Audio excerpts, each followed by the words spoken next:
And now to round out our report on legislative activities over the past session and what next year may look like, please join me in welcoming Doug Nelson, PSE's Governmental Relations Director.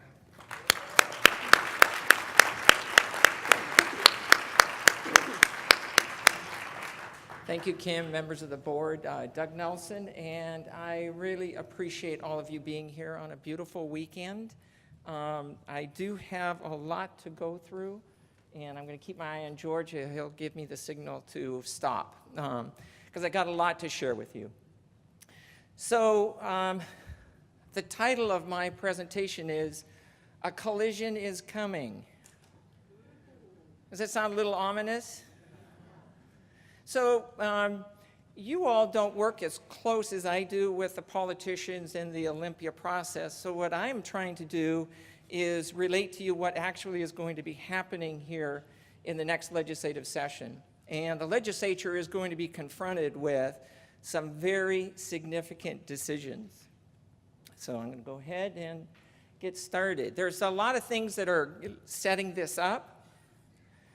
And the first is that the legislature has recognized that early childhood education is critical to kids' success. This is a relatively recent phenomena that a lot of studies have come out and said, hey, we really got to have high-quality preschool, Head Start, and ECAB.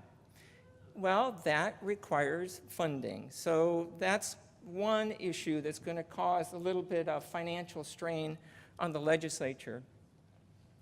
The next is, in higher education, the legislature during the budget crisis decided to balance the budget by cutting higher education funding. Well, it's a sort of a strange thing to do when you know that in the current job market, you really should be investing more in higher education.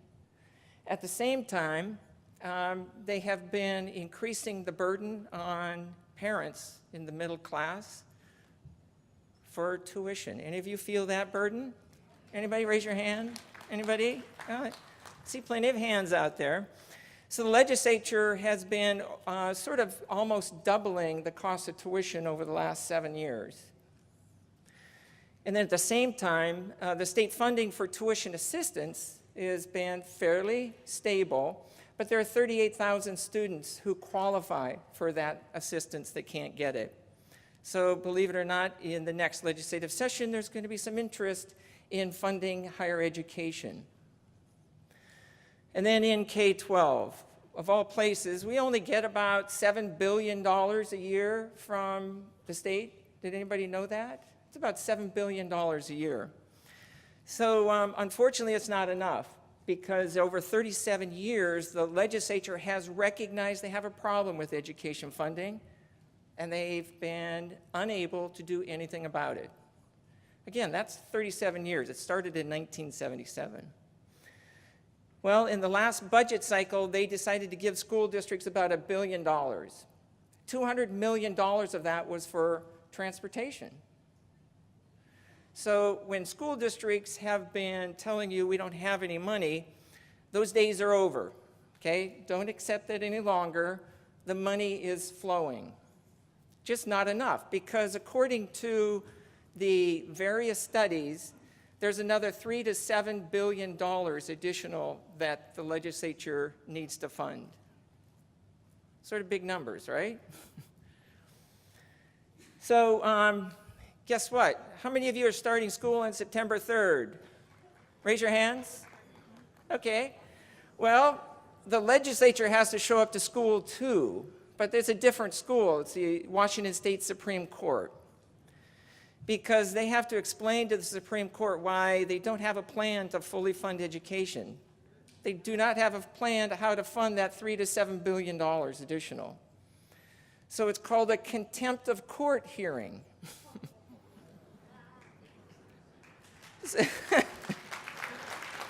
So it's sort of a fun thing to recognize that as you're going off to school, the legislature will be going to the Supreme Court. And oh, by the way, you can watch the hearing on TVW. How many of you watch TVW out there? Yeah, well, you'll be able to watch it and rewatch it. We will probably put it on our website. So those of you who don't see it live will be able to watch it later. It's going to be sort of fun. We expect the decision from the Supreme Court sometime after the November election cycle. And then we have this other issue out there that's come to the fore, and you will be voting on it in November. It's called Initiative 1351. And from all indications, this is going to pass, and especially with your help. So all of these are going to add a little bit of pressure on the legislature and force a collision that the legislature has avoided for 37 years. So, lastly, how many of you gotten a big salary increase from the legislature over the last 6 years? No hands down that one. So basically, it's been a big goose egg. In fact, it was minus 1.9, and then they rebuilt the 1.9. That's not a salary increase when they take it away and give it back to you. So it's basically been nothing for 6 years. So all of these pressures are coming to bear on the next legislative session. So I have to first off tell you, another area where there's a crash already happened, and you all are familiar with it, is in Washington, D.C. There's sort of been a collision. And anybody aware of that? Yeah. So nonetheless, PSE does try to lobby on a variety of issues. So these couple slides is just to give you a flavor of, though most of my conversation is going to be about what's happening in Washington State, we also are working in Washington, D.C. So we work with a coalition, which includes the National Education Association, California School Employees. It's basically a coalition of 1 million members of classified employees, trying to get all of us saying the same thing. We meet twice a year to lobby and to compare our notes and work together. So most of you are aware of the Elementary and Secondary Act. Our big issue there is to make sure paraeducators are not forgotten in the Title I program. Believe it or not, when it was originally put together, No Child Left Behind Act, they sort of forgot that paraeducators were needing training, so we were able to get that in. We continue to work on the Classified Employee of the Year recognized by the Department of Education. For the budget, how many of you work in Head Start, IDEA, Title I, Pell Grant, Forced Revenue Resources, or Impact Aid? Most of you are impacted by all of those things. Well, there is a likelihood or there's a potential of some budget cuts in that area, so we are working to try and avoid those. For child nutrition services, we have a training that the legislature will be looking at, the federal government will be looking at for child nutrition employees of 8 hours a year under the Healthy and Hunger-Free Act. And lastly, for the Department of Education, we're trying to get them to recognize that classified employees exist. Believe it or not, there's only, 3 to 4 million, 5 million classified employees around the nation, and I dare you to go on the website and find it. Send me a link if you find it where classified employees are recognized. Can you believe that? Not surprising. That's why you got to have a union. That's why you got to have 1 million people strong, because without us banding together, we don't have a chance. Okay, that gets me through the federal government. Now let's go on to a little bit nicer things, which is the legislature. We did our legislative conference where 125 members came to Olympia in the winter. We had a legislative intern. I'll show you a picture of him and see if I can get him to stand up, which I'm sure he won't. And we did deliver 1,252 action cards to the legislature. Probably the highlight of the legislative conference for me was when, during the paraeducator bill presentation, we packed the hearing room for the Senate Education Committee.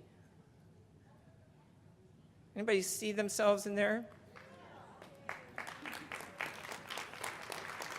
I tell you, it was a tremendous message to the legislature, and it provided so much momentum that legislators were talking about it weeks later, that watch out for the PSE people, they're going to pack the audience. So anyway, it worked out wonderfully, and thank you, Justin Buchanan, for a great picture. Justin, where are you?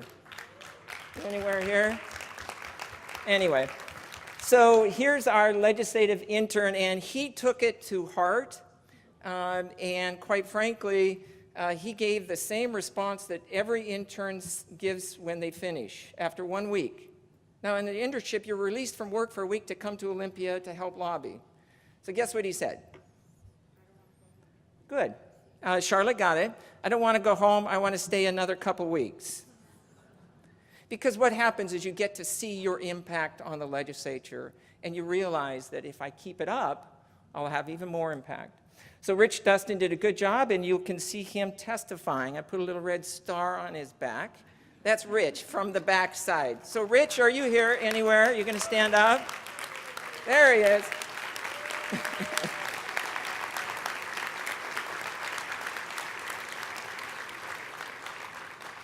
So as Kim already mentioned, we did pass 2 PSE bills. We did the paraeducator bill, the protecting the unlicensed employees. How many of you deliver nursing services to students? Very many of you? So one of the problems we were having is it seems like every year there's a new nursing service that employees are asked to deliver. So one ominous one came up last year. I even hate to say it. I think George is already cringing. I'm going to say it anyway. Yes, they were going to have it so that unlicensed employees would deliver rectal diastat to students having epileptic seizures.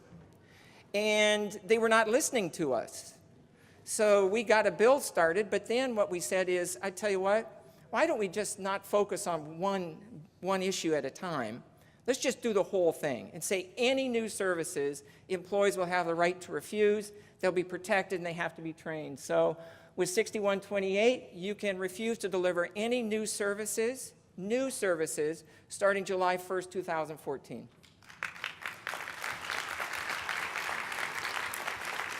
And another sweetener we got into this, and by the way, that Annie there was, Andy Weisenfeld, are you back there? Andy? Yeah, there he is, way back there. Andy, when we were strategizing this bill, Andy says, well, why don't we just make it anything? Not just rectal diastat. I said, oh, well, that seems like a stretch, but let's give it a try, and sure enough, we got it. Well, we also got this thing that if the circumstances change, and where you have already consented, and the circumstances change, you can say, no, I don't want to do it any longer, if circumstances change. Really nice sweetener. You're protected from any civil damages if something were to go wrong. And a critical component, training, you see the word? Must be. It doesn't say may, does it? Everybody see that? Training must be provided before you provide the service. So, I think we did a good job on that bill. I think we did a great job on the issue, and I hope it's put to bed forever, but we'll keep our eye on it. In higher education, PSE had a bill, HB 2400, to expand the Compass to Campus program. Jeannie Gilbert, are you here? Yeah, there she is, way back there. Jeannie is sort of a lead charger on this issue, and we did get the bill through the House Higher Education Committee, and it is something that in the future years we hope to pass the bill. And then our intern extraordinaire, Rich Dustin, came up with this idea, I'm going to put my own bill in. If I'm going to be an intern, I want to see how it all works. So Rick picked an issue, and he's sort of pissed about the fact that, you know, there's all these pay inequities in the system where one employee does the same job as somebody else, but they're paid tremendously different. So that was his bill, and he did a great job. He got a lot of sponsors for his bill, bipartisan, the chair of the ranking minority on the Higher Education Committee. Rich, did you also get the chair of the Higher Ed Committee? Larry Sequist? Yeah, and Larry Sequist, the chair. So he did a great job. He learned how the process worked. The bill did not get a hearing, but the key issue is when you're in the legislative process, you start an issue and you keep coming at it year after year, and maybe some year in the future you'll get it. So in the 2014 session, we did get some additional money issues, $58 million for material supplies and operating costs. So let me explain that $58 million. Schools can use that money for anything. It says for material supplies and operating costs. It's for anything. So when your school district tells you, we don't have any money. Any of you have your school districts tell you that? Oh, yeah. You say, well, we know that you've got the money, and it's just a matter of priorities. That's all it is.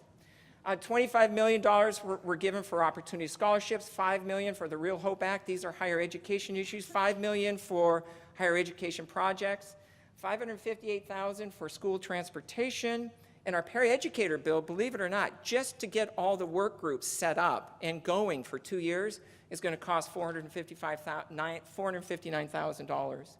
And then we got another $127,000 for the insurance commissioner to collect data from school districts. So all in all, it was a short session. It was a successful session, but we have more to do. So here's the what I call the circle of life of the union business from my perspective. 2 of the 3 critical components of this circle of life has to do directly with politics, which is why we ask always for your help. We have to elect supportive politicians, which is what we're doing right now, and we have to lobby them. But then guess what? You get to negotiate with your district.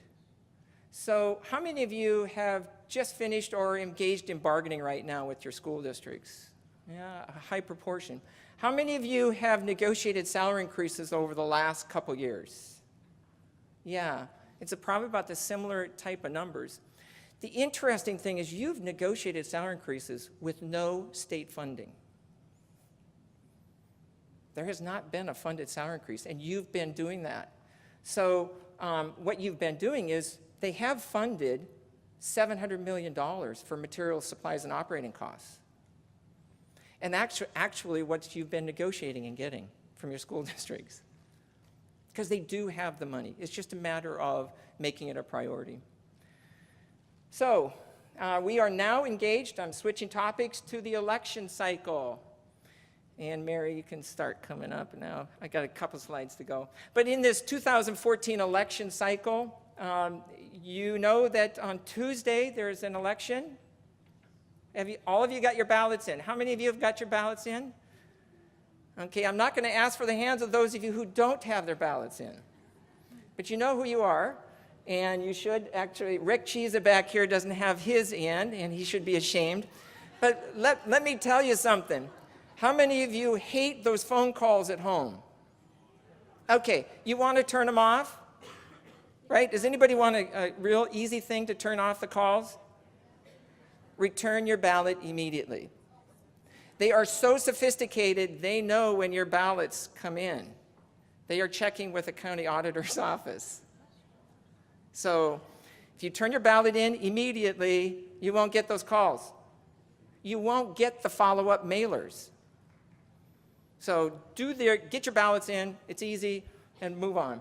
PSE is contributing to 62 candidates in the election cycle that's coming up. That's a lot of checks delivered by our Legislative Council. We're spending roughly $54,000 to those candidates. And the inevitable question is, how much is it for Democrats, how much is it for Republicans? Now, COPE. Many of you know about COPE, and I know that because 393 people are paying to COPE. They're donating $16,842 a year. Thank you very much. I want to say that, believe it or not, we have a goal for next year, and that's to grow our member involvement. So I'm going to read a couple names of people who at the convention have signed up for COPE. Max Bronsema, are you here? Raise your, good, stand up. Rachel from Washougal. Laurie Koval, Kathy Fiskus from Vancouver, Robin Avery, Jennifer Peterson from Toledo, Rhonda Chumbley, Tammy Aiken from Nia Bay, Charmaine Abram, Nikki Lenson, Stacy Navarre, Sherry Osborne, Elaine Bonash from Cheney, you there? Elaine, thank you. Helen Blacken, Jamie Manchester, Rachel King, Jeff Trunell from Colville, you here? He was before. Ann Hoagie, Donna Hanson-Murray, is she here? And Allison Peterson. That is 17 new members. Now, our goal for the year was 57 new members. Let's see. Is that right? Yeah.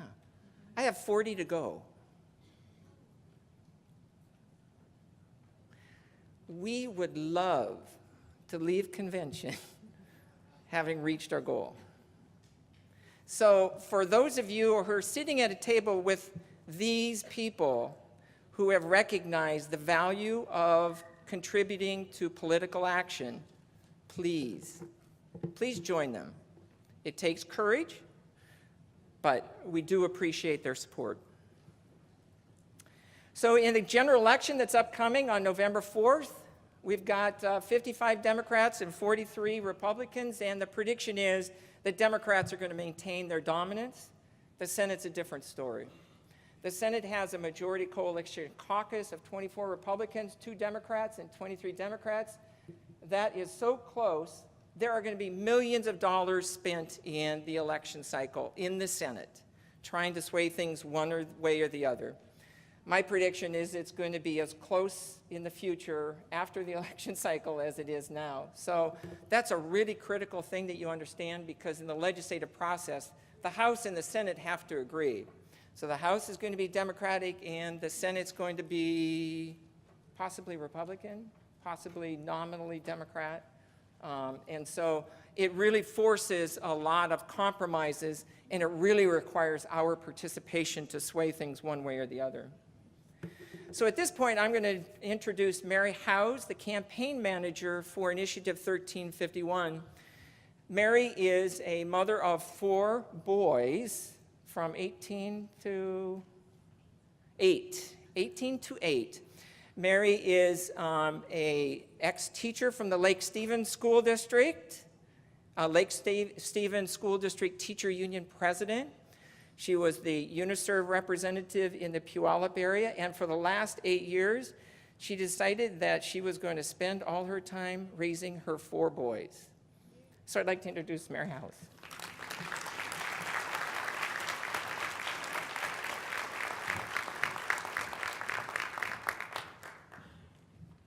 So before you think I'm a kinder person than I am, I'm so excited to be here this morning because I got to leave my kids at home and just say to my husband, good luck. I have to go do this right now, so thank you. First of all, I want to thank all of you for endorsing and supporting Initiative 1351. Your volunteers, your staff, your leaders have been so amazing to work with, and we could not have gotten this initiative on the ballot without you.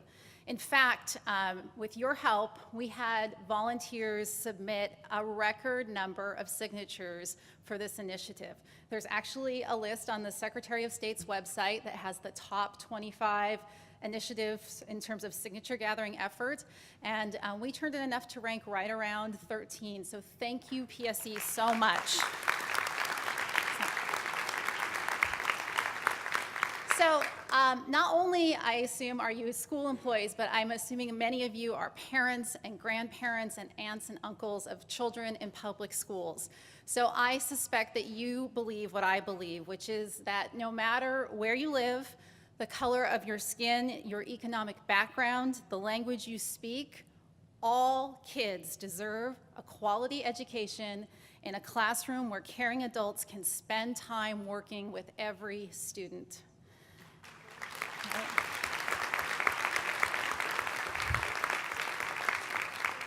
But right now, Washington ranks 47th out of 50 states in class size. 47th. How can we expect kids to learn and later on compete in a global economy in classrooms that are some of the most overcrowded in the nation? How can 30 kids in a kindergarten class learn to read and acquire basic skills? How about 28 middle school students in a science lab that's built for 22? Regardless of age or subject matter, an overcrowded classroom is an impediment to learning. Children cannot learn effectively in an environment where students are crammed into classrooms, sharing desks, sitting on tables, or on the floor. But that has become the reality in too many of our schools. Initiative 1351 gives our students the individual attention they need to succeed.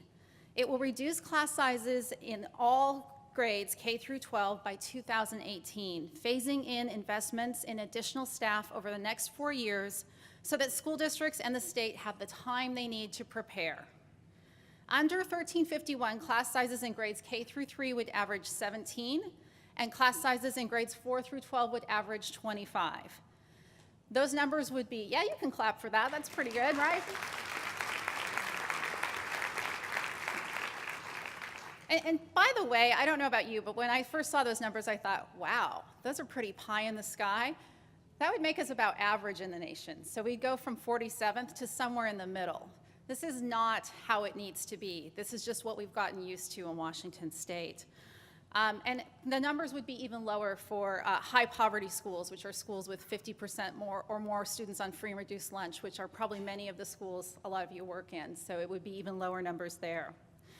But I also want to emphasize that although we talk about class size, this initiative calls for increased student support with school counselors, librarians, instructional assistants, office personnel, custodians, student safety staff, parent involvement coordinators, the list goes on, and I know Doug is going to go through them, because we believe that not only do we need lower class sizes, but we ultimately need more caring adults who are able to support and work in the learning environment.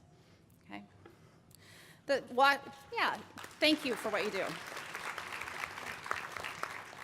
The Washington State Constitution demands that education be fully funded. And as Doug shared, the state Supreme Court recently ruled that the legislature is failing in its constitutional obligation, which is a key reason why we're 47th in the class size. 1351 is part of the solution that follows the staffing recommendations that were set by a bipartisan commission as an effort to comply with the court.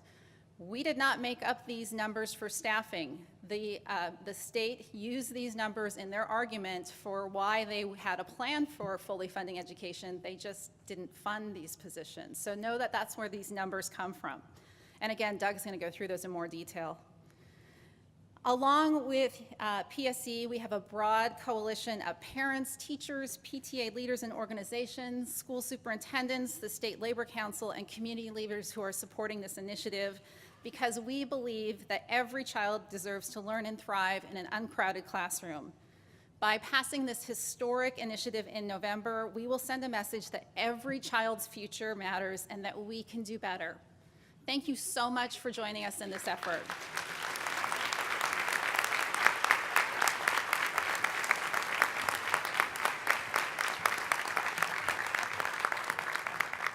Thank you, Mary. In between, since I sat down over there, we've gotten 8 new COPE cards. From Lola Hansen, Karen Sewer, Patty Backus-Egan, David Morrison from Monmouth, Sharon Waters, Donna Mobley, Marcy Hammis, and Sandra Kuffel. Thank you very much. That means I have 32 to go. 32 to go. Any help you can provide would be appreciated. Okay, shameless. You have to ask 3 times, I understand. So let me tell you, in the initiative, what we are going to be looking at is, 31 to go. This is from Tom Krabanoff from Western. Tom, thank you. So basically, all you are going to hear about in the election cycle that's coming up, because you're going to get a lot of information about Initiative 1351, it will be about class size. And it has to be about class size because that's what resonates with the public.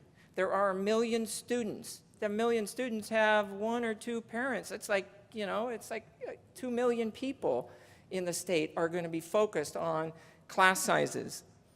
But what I'm here to tell you is there's actually a hidden piece to this you're going to hear a little bit about, but not much, and that's the impact on classified employees. So, one thing that they're going to have to do is hire 12,000 new teachers. Now, most of you know that where are they going to put all of them, right? Anybody thinking about that? And it's like a lot of classrooms. Well, if there's 30 teachers per school, that's about 400 new schools. So in the meantime, until school districts get the classrooms, the dollars have to be spent hiring other school-based personnel.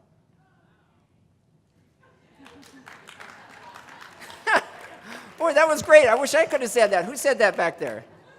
She said, you got to be kidding. Yes, the money, and I want to emphasize the language is the money has to be spent. It's not permissive. School districts have to use the money until they get the classrooms for school-based personnel. So that means paraeducators, counselors, graduation coaches, nurses, secretaries, anybody school-based, including child nutrition services, because they are school-based too. That's just one piece. It's a hidden piece of the initiative. So when you think about Initiative 1351, think about this one, that one. Then also think about this. For classified employees, the state funding formulas are going to go up dramatically. Now, I probably should backtrack a little bit. I'm going to go back one, if I can. If it goes, come on, you can do it. Anyway, Ann Archer, you here from Central Valley? I told her I would recognize. There's Ann. Ann is a tremendous advocate for child nutrition services.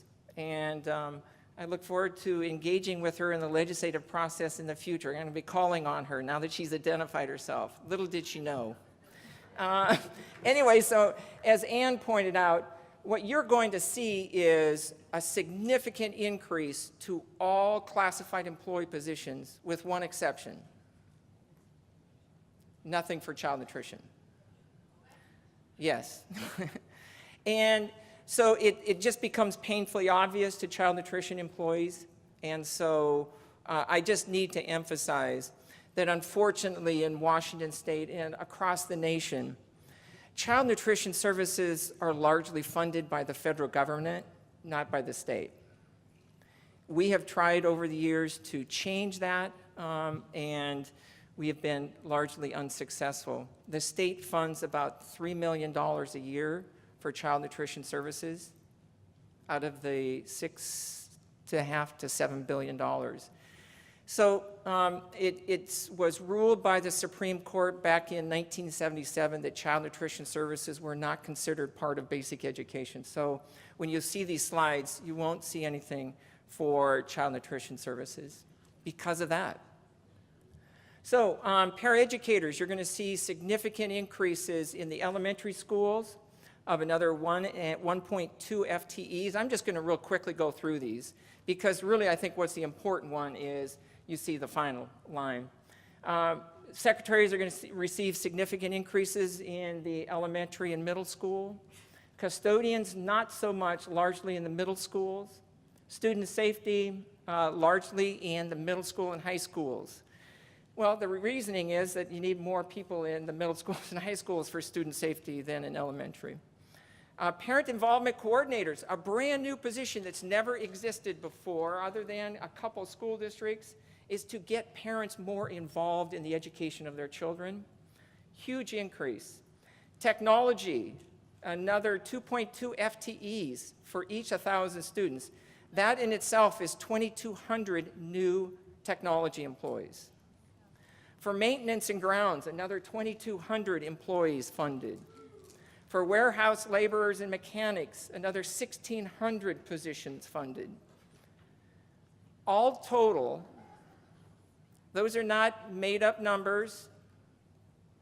All total, for teaching assistants, it's going to increase state funding $95 million, and you get to see all the different numbers for the different classifications. So all total, it's $680 million of additional funding for classified employees.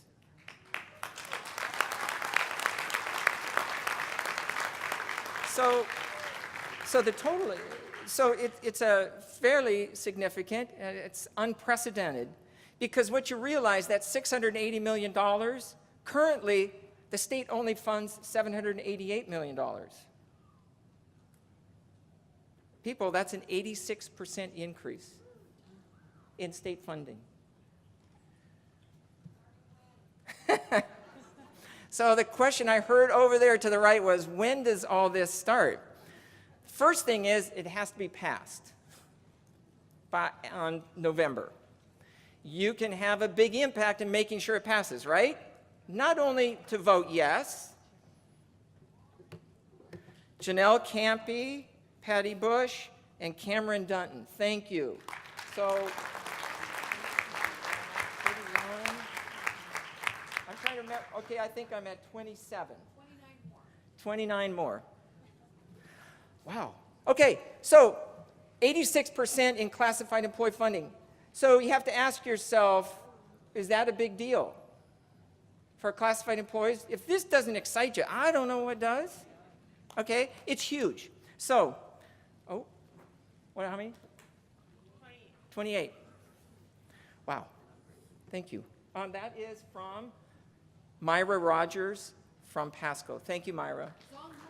From Zone 1, number 1. Okay, keeping track here. Mari Lozensky from Granite Falls. Thank you. Kimberly Hannigan from Lake Stevens School District. Thank you. How many to go? 30 to go? 26 to go. Whew. Okay, so this is a huge increase. We were so proud about 7 or 8 years ago, wasn't it, Rick, where we raised the funding for classified employees by $18 million. Alone, we raised funding for classified employees, $18 million, and we were so proud of that. $680 million is a little bit larger than, there's 4 more, how many? 22? Anyway, so it's been a huge change. It's a potential 21,000 new classified employee positions in the schools. So I want to emphasize the word potential, because this money is not guaranteed. Once the money starts flowing, you're going to have to negotiate it. Unlike the previous one, remember I said, if there aren't any classrooms for the teachers, the money has to be spent for classroom-based or school-based. This money is permissive. School districts can use this money for anything. So we have to be ready and prepared when the initiative passes, starting September 1st, 2015. To answer your question, September 1st, 2015, the money will start flowing. Now, by the way, this is going to be implemented over a 4-year period. It's not like immediate all at one time, but it will be coming one step at a time. I beg your pardon, but they need more cards. 20. We have 20 to go. This is from Lori Barnett and Candace White. Did I read these? Did I read these? Margaret Parsons from Ocean Beach, Merrill Rumpel from Edmonds, Heidi Whitehead from Snohomish. Thank you, Lori Velasquez. Lori, thank you. Okay, are you keeping track? 18. Dana Persifield from Columbia Burbank. Thank you. Marcy Roop from Kennewick. Those Zone 1ers, I'll tell you something. If this was competitive and you're in Zone 7, you're saying to yourself, wait a minute, what's happening in Zone 1? Rebecca Holsey from Keene Riverview. Prosser. Oh my heavens.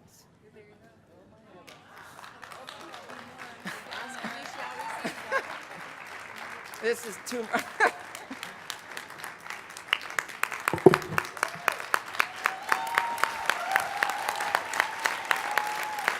Okay. Sally Casella from Moses Lake, thank you. Stan Deppner from Monroe. Debbie Durham from Ephrata. Judy Green from Kent School District, Covington Elementary. Venetia Erickson from Federal Way, Zone 7. Thank you, Venetia.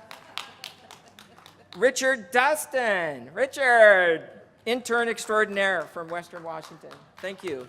How many? 9 to go. Oh, my heavens. Okay. Woo. Okay, I got to get back to my slide because George is going to kick me out of here real quick here.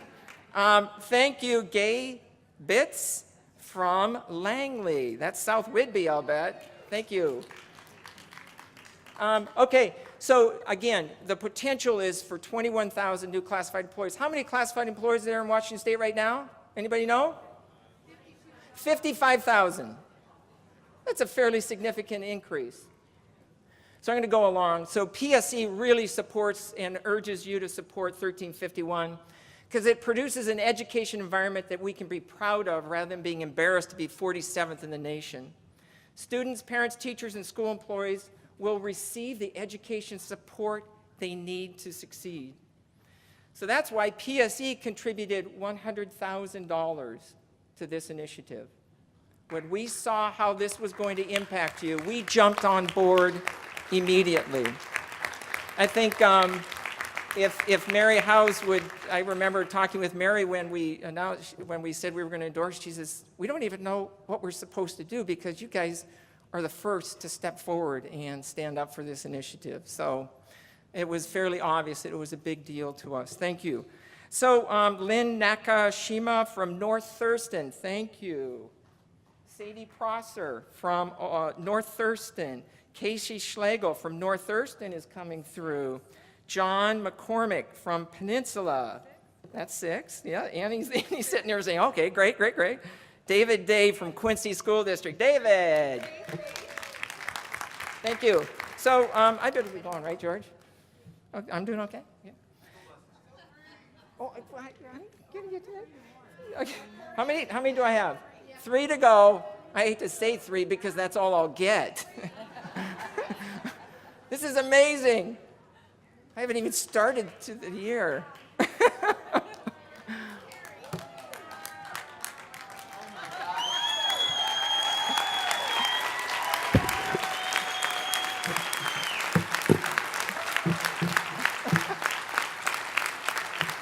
Okay, this is getting too much. I hate to say that, but if we can do more, that's great. Hannity Hilal from Everett School District. Catherine Muggy from Everett Public Schools. Laura Rogers from Everett. Zone 11 is coming through. Jill Jackson from Everett. Marina Hiles from Auburn School District. Zone 7. Yeah, you better cheer. Kyle Carrier from Auburn. Another Auburn. Did you hear that? You had another Auburn. Okay, and here's another Auburn. West Erickson from Auburn. Gretchen Round from Federal Way. Another one of your. Jennifer McMaster from Tahoma. Another one of her. Barbara Ressler from Ravensdale. I think that's Kent. Tahoma. Barbara Ressler from Tahoma. That's yours.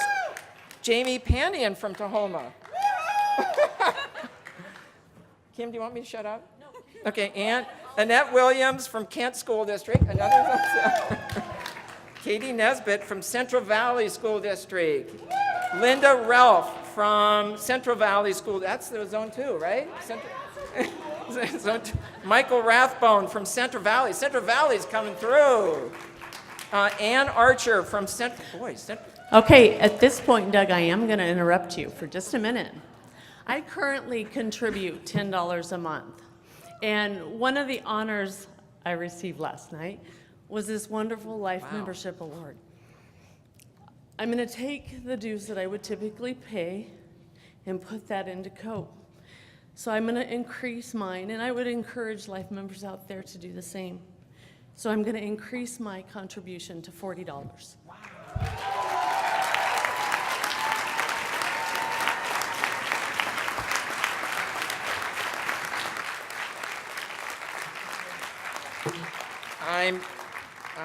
I got something started. I'm not going to stop. Sharon Monaco from Tahoma.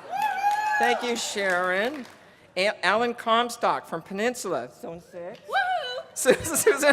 Susan Roy from North Kitsap. That's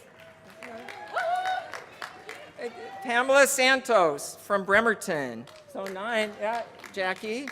Pamela Goodman from North Kitsap, Lil Cleghorn from Bremerton, Benjamin Kapelka from Battleground, Don Navarrete from North Kitsap, Zone 9's coming through, Christy Toth from Squim, Ramona Ferguson from Oak Harbor School District, it looks like, Aaron Durr from Grand Coulee, thank you, Aaron, Rebecca Fredrickson from Riverview. Faith Collins from Franklin Parish. Faith, thank you. Jennifer Richardson from Monroe. Leah Taylor from, I'm sorry, Zone 11. Okay, 2015 legislative session. Yeah, we're 28 over, thank you. I hate to say that. Monette Bauer from Concrete. Mary Baginski from Ferndale. Mary, where are you? Thank you, Mary. Virginia Burns, yes, Virginia. And Amy Lathrop from Ferndale, all three of those from Ferndale. Keep going, Doug, keep going. Catherine Ryan from Snoqualmie Valley. Thank you, Catherine. Karen Wilder from Snoqualmie Valley. Aaron Shasinski from Mukilteo. Olga from Mukilteo, Zone 11. Zone 11. Jennifer Asplin from Peninsula, Zone 6. Frankie Hacker from Peninsula. Terry Fandel from Peninsula. Elaine Goodhart from Hood Canal. Thank you, Elaine. Stacy Lewis from Mount Adams. Mount Adams, where's Stacy? Thank you. Denise Byers. Denise Byers. 2 from Mount Adams. I'll bet you the whole delegation from Mount Adams signed Coke cards, right? How many from Mount Adams? Where are you? Is it both of you? Okay. Janelle Ackley from Snohomish. Thank you. And Melinda Thomas from Marcus Whitman Elementary, lead secretary in Richland. Thank you. Okay. This is amazing. Okay, we're 44 over.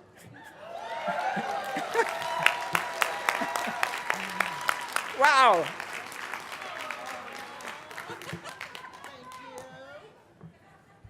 I am starting to sweat. This is hard work. Teresa Higbee from Yakima. Thank you, Yakima. Michelle Wirtz from Yakima. Oh, we see Zone 4 coming through. Lori Avila from Glenwood. Lori. Diana Bergen from Glenwood. Carol Chrisman from Ellensburg Schools. Thank you. Betty Kelly from Peninsula. Zone 6. Robert McDonald from Mukilteo. Thank you. Wow. Okay, guys, I got a presentation.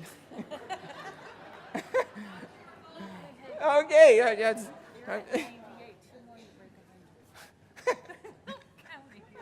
Not that she's counting, but Annie whispers, we're at 98. We only need 2 more.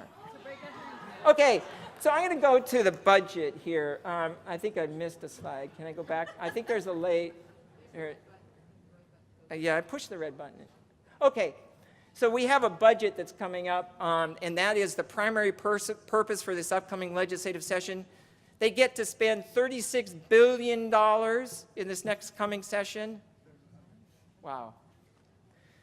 Teresa Dressner from Fife, and Heidi Miller, you get to stand up, because you are the 100th. Where's Heidi? Heidi? There she is. Thank you, Heidi. And she's a first-timer.